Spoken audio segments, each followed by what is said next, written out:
Right, so hey guys, how's it going? My name's The Linking and welcome to a brand new video for you guys today, where I'm going to be detailing what I did at Eurogamer Expo 2014. So Eurogamer was an exhibition down in London and I went with two of my friends. One of them does YouTube, Asianly Gaming, go and check him out, and one of my other friends, and then my dad took us because you were not allowed in there if you're under 16. So it was okay. So we went there and we played a few new games. Mainly we focused on indies because the other games were really hard to get on, like the new Halo. A lot of the PS4 games were hard to get on because there was a lot of people there.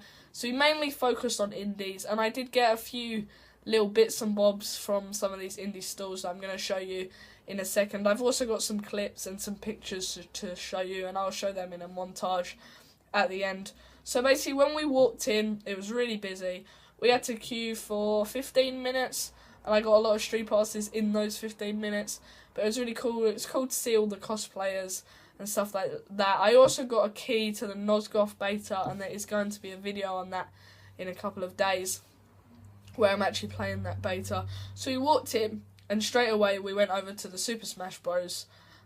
Stand, and we were playing some Super Smash Bros. And I do actually have some footage of that. And it was absolutely awesome. And that takes me to the first little thing I got from Eurogamer. And this is like a little booklet, Super Smash Bros. Booklet. It's quite thick, and it has some really nice pictures in it. And then it kind of details like information and also the combos. So I thought that was a really cool thing to get. I'll quickly flick through here. It shows you all the combos of the different characters and how to pull those combos off and all that. And then on the back there's just a little few pictures of some of the other characters in the game.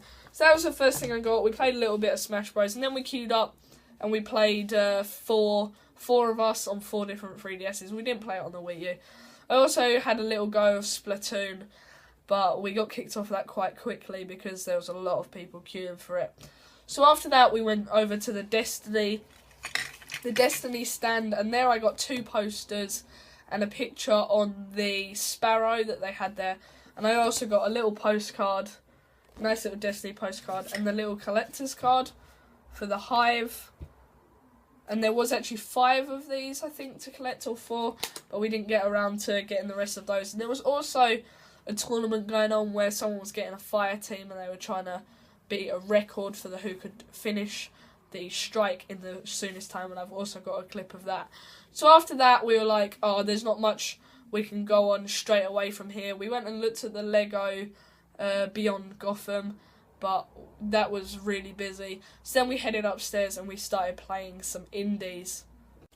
So once we got upstairs, we saw that there was like loads and loads of indies on offer, and we didn't actually know what to play first.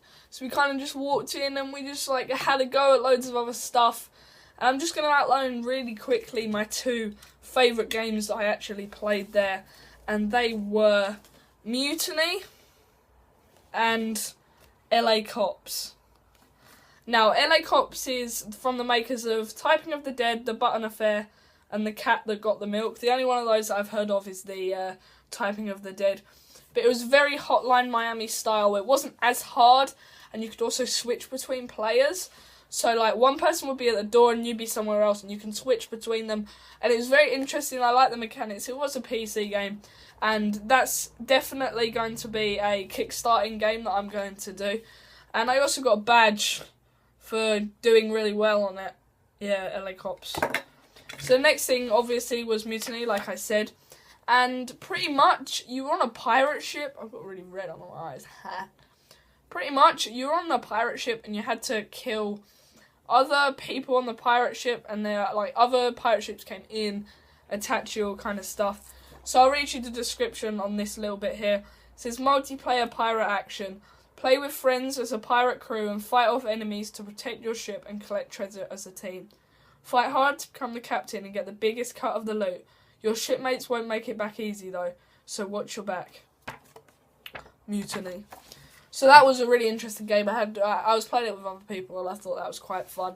And then we just kind of looked around, did loads and loads and loads of other games.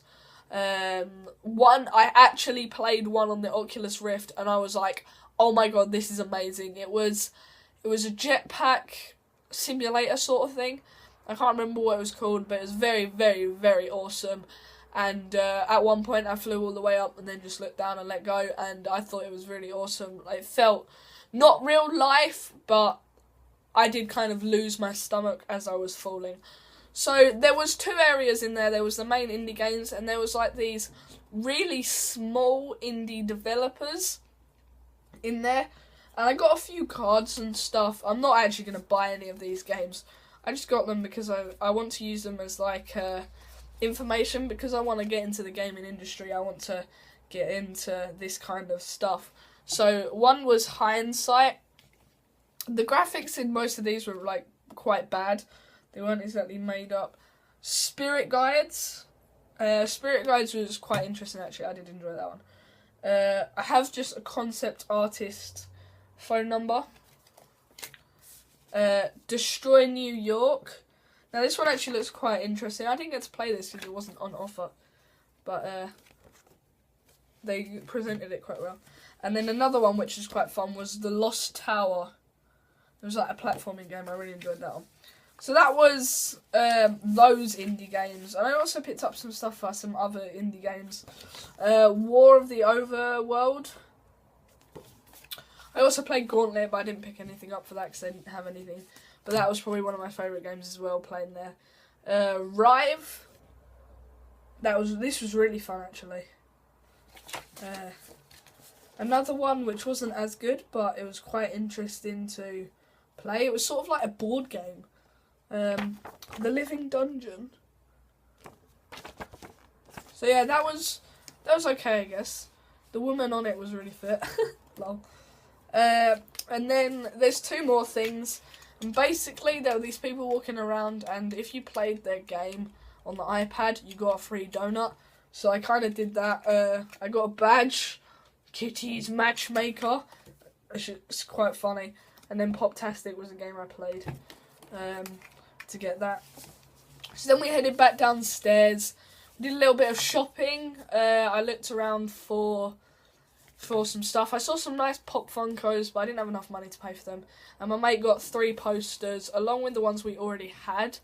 After that, we went to the Batman Arkham Knight area, but it was over 18, but we still got some posters. I got 2 posters, and they're detailed in my gaming setup, so I'll show a clip later of that. And then we kind of just wandered around, played a little bit of stuff. We sat in the PlayStation indie area where they had beanbags and stuff, and I thought that was really cool. And then we headed back to the Nintendo area. I got this, and basically it was a little stamp thing that you get 20% off, but he didn't have the stamps. Then I also got Play to Win, Destiny. So basically you got 4 stamps, and then you could win a PS4. And then I just got EGX booklet, map, and dev sessions. So then that was sort of it. I did play a little bit of Project Cars. Now I do have a really short gameplay of that, but Project Cars was absolutely awesome. Like, I've never seen such good graphics in a car game. It was really good. I know it's a really, really short clip and you can't really see the graphics of it, but I was absolutely astounded by the graphics of that game. They were absolutely fantastic. And that was while we were waiting for Marsbar Gaming to finish his Minecraft tournament. So afterwards I met Marsbar Gaming, and he gave me a pair of Control Freaks because he was giving away stuff. That was really awesome. And then sort of we wandered around for a little bit. As I said, went to the indie place. And then we left. And on the way out, I saw all the Sidemen, but I didn't get a picture with them because there was a lot of people around them and they were standing outside. It was all of them except KSI. I thought that was really cool, especially when I like Vicstar123. So I just kind of waved at them and they waved back, smiled and shit. And then we went home, and then that was kind of the end of Eurogamer Expo 2014. So now I'm going to play a montage of the clips. Make sure you like and subscribe this video, and I'll see you soon.